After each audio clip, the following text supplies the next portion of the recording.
4월 22일 월요일. 요새를 준비할 때. 이스라엘 남부에 위치한 마사다는 국립공원이자 성지로 히브리어로 산성을 의미하는 미스갑에서 유래한 요새란 뜻을 가집니다. 이 요새는 거대한 바위 절벽 사이에 왕궁처럼 솟아 있으며 지붕에서는 사방의 적을 감시할 수 있고 좁고 거친 협곡에 위치해 소수로도 방어가 가능했습니다. 로마가 이스라엘을 공격했을 때 마사다는 최후의 저항군이 몸을 숨기고 로마군의 포위에도 불구하고 2년 이상 버틸 수 있었던 곳입니다. 이 요새는 로마군의 침입 40여 년 전 이스라엘이 평온한 시기에 지어졌습니다. 평화로운 때에 왜 이렇게 견고한 요새를 지어야 하냐는 의문을 가진 사람들도 있었겠지만 바로 그 평화로움이 견고한 요새를 지을 수 있는 기회였고 결국 세계 최강의 군대를 상대로 오래도록 저항하며 독립을 위한 싸움을 벌일 수 있었습니다. 지금 우리 삶에 아무런 어려움이 없다면 감사한 마음으로 믿음의 요새를 준비해야 합니다. 주님을 향한 견고한 믿음은 형통할 때가 아닌 위기의 때에 빛을 발합니다. 사탄의 강교에도 끄떡없이 믿음을 지킬 수 있는 견고한 말씀의 요새를 마음에 세우십시오. 말씀. 여호와는 나의 반석이시요 나의 요새시요 나를 건지시는 이시요 나의 하나님이시요 내가 그 안에 피할 나의 바위시요 나의 방패시요 나의 구원의 뿌리시요 나의 산성이시로다. 찬송 204장. 주의 말씀 듣고서. 오늘의 만나. 평화로운 시기에 준비된 믿음의 요새는 위기 속에서 진가를 발휘합니다. 감사함 속에 견고한 말씀으로 무장하고 모든 도전 앞에서 끄떡없는 믿음을 지키십시오.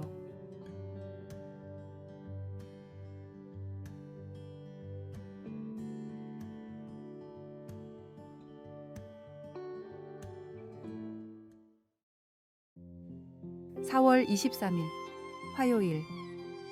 하나님의 은혜를 재부팅하기.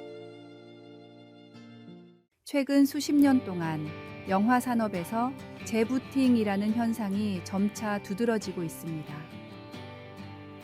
이 용어는 기존의 이야기를 새롭게 되살려 활기를 불어넣는 것을 의미합니다. 재부팅은 친숙한 슈퍼히어로 이야기나 동화를 새롭게 해석하기도 하고 더 적게 알려진 이야기들을 현대적 관점으로 재창조하기도 합니다. 이 과정은 이야기에 새로운 모습을 부여하는 것이며 과거에 대한 새로운 이해와 새 생명을 부여하는 기회로 작용합니다. 재부팅과 연관된 또 다른 이야기가 있습니다. 그것은 복음 이야기입니다. 그 이야기에서 예수님은 죄를 용서하시고 풍요롭고 영원한 생명을 주시겠다고 우리를 초대하십니다. 예레미야 애가에서 예레미야는 우리를 향한 하나님의 사랑으로 인해 우리의 하루하루가 재부팅 된다고 말합니다. 여호와의 인자와 긍휼이 무궁하심으로 우리가 진멸되지 아니함이니이다. 이것들이 아침마다 새로우니 주의 성실하심이 크시도소이다. 하나님의 은혜로 우리의 하루하루는 하나님의 신실하심을 경험하는 새로운 기회가 됩니다. 우리가 자신의 실수의 결과로 고통받거나 다른 어려움들을 겪고 있다 해도 하나님의 성령은 용서와 세상 그리고 희망을 날마다 새롭게 불어넣어 주십니다.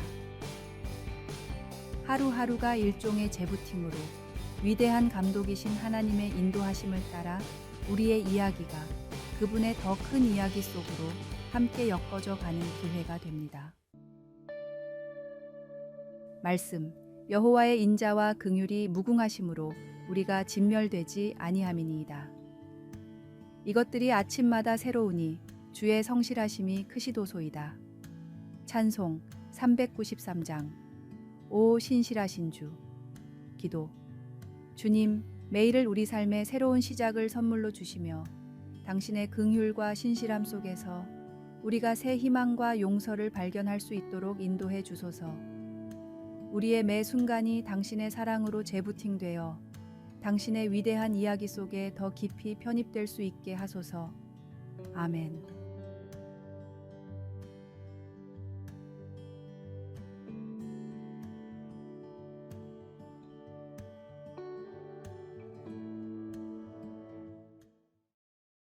(4월 24일) 수요일. 분을 다스리는 몇 초. 같은 범죄를 저질러도 우발적으로 저지르는 범죄는 계획적으로 저지르는 범죄보다 형량이 낮습니다. 생각해보면 홧김의 분을 참지 못하고 죄를 저지르는 사람이 참 많습니다. 분노의 감정은 그만큼 강렬합니다. 분노를 잘 다스리기 위해서는 어떻게 해야 할까요?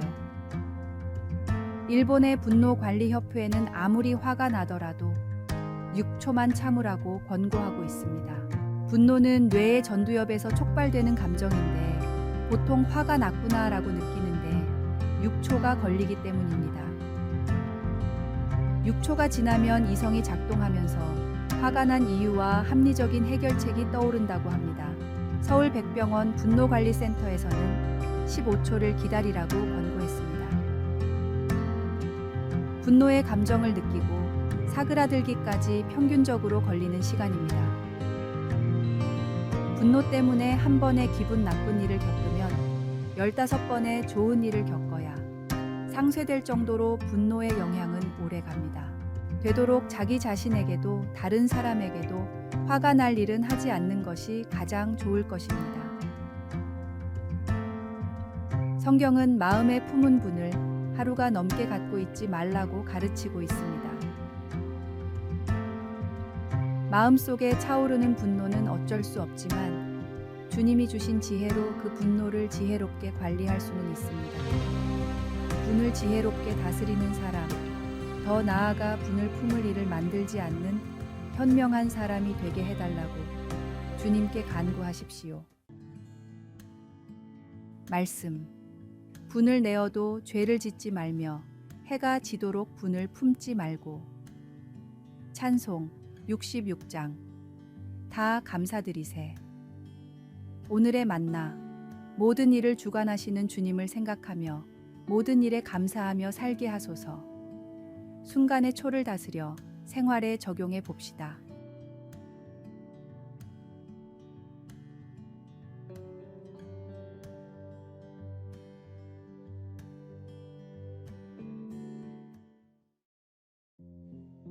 (4월 25일) 목요일. 하나님의 음성. 과학자들은 오랜 연구 끝에 늑대들이 서로를 구별하는 독특한 목소리로 의사소통한다는 사실을 발견했습니다. 이들은 한 과학자가 개발한 특별한 음향 분석 프로그램을 통해 늑대의 울음소리 속 다양한 음량과 음색을 분석함으로써 각 늑대를 100% 정확하게 식별할 수 있었습니다. 성경에서는 하나님이 사랑하는 창조물에 각기 다른 목소리를 인식하시는 여러 사례를 제시합니다. 예를 들어 하나님은 모세의 이름을 부르시며 그에게 직접 말씀하셨고, 시편의 다윗은 자신이 하나님께 부르짖을 때 하나님께서 성산에서 응답하신다고 선포했습니다. 바울 사도는 하나님의 백성이 그분의 음성을 듣는 것이 얼마나 중요한지 강조했습니다.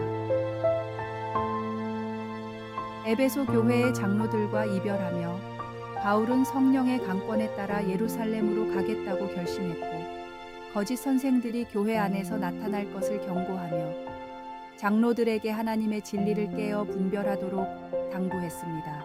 이 모든 것을 통해 우리는 예수님을 믿는 신자로서 하나님께서 우리의 기도에 귀 기울이시고 응답하신다는 것, 그리고 성령님이 우리에게 성경 말씀과 일치하는 하나님의 음성을 듣게 해주시는 능력이 있음을 알 수 있습니다. 말씀. 지금 내가 여러분을 주와 및 그 은혜의 말씀에 부탁하노니 그 말씀이 여러분을 능히 든든히 세우사 거룩하게 하심을 입은 모든 자 가운데 기업이 있게 하시리라.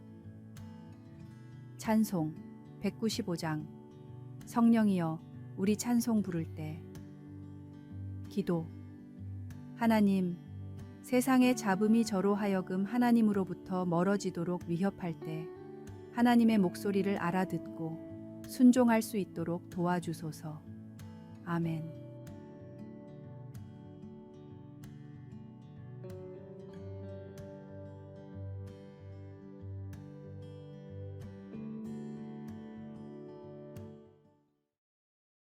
(4월 26일) 금요일.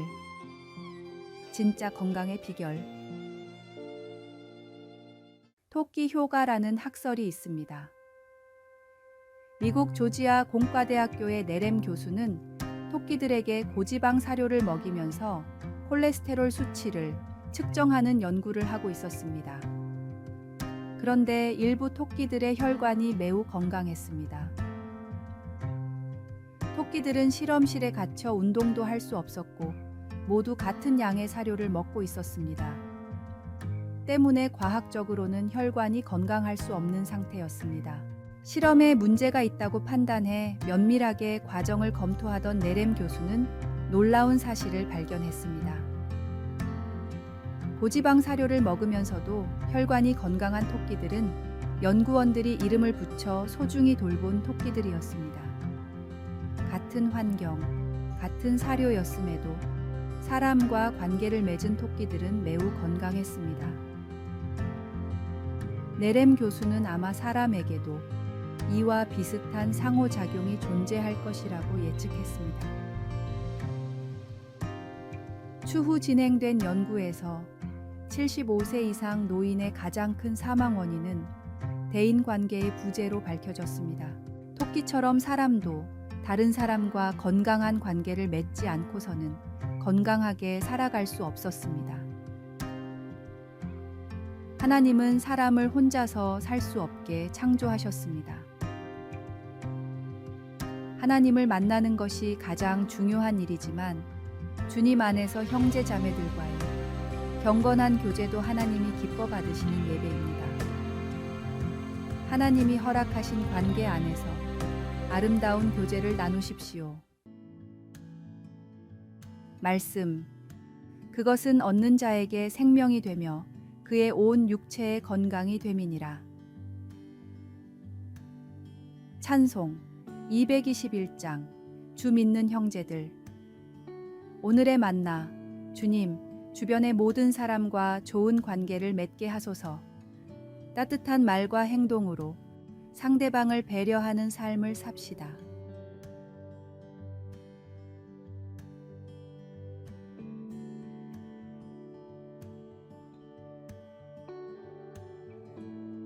아래의 빨간색 글자 구독을 누르시어 더 많은 전도의 열매를 맺으시기를 기도합니다.